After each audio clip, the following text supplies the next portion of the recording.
So I was already running a business, which was the market trading business, and that kind of evolved randomly into supplying amusement machines. So one of the suppliers I was going to in London had this amusement machine that I bought. That randomly turned into me supplying amusement machines to loads of pubs and clubs and stuff like this.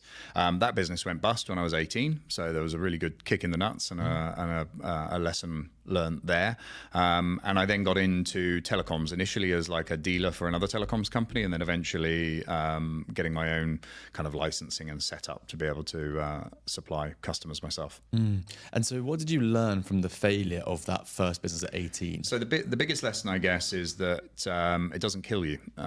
So I think at the point immediately before it failed, I was stressed, a horrible mess. I'd lost loads of weight. I was pasty and white. I had a physiological reaction to the phone ringing, because when I answered it, people would say horrible things to me. So literally the ringtone would trigger like an anxiety attack when it rang. And then after it went bust, all of that kind of stops. You have a really good night's sleep. You wake up with all your arms and legs and you go, fuck, that wasn't so bad. And then it starts you thinking, well, hang on a second. I was walking a tightrope and it felt really dangerous, but actually the tightrope was only 6 inches off the ground. So if the tightrope's only 6 inches off the ground, why not fucking run? Why am I pissing about tiptoeing over this thing when I can have a good run at it? And it just makes you a bit more ambitious in your next venture.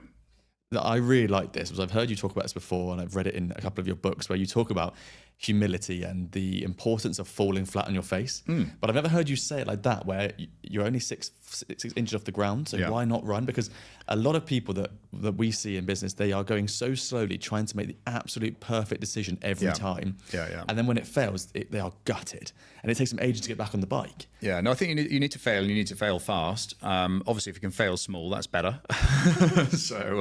But I mean, everything you should push until it breaks, and then figure out why it broke, and do it again without breaking. And that's the same. I mean, you learn everything like that.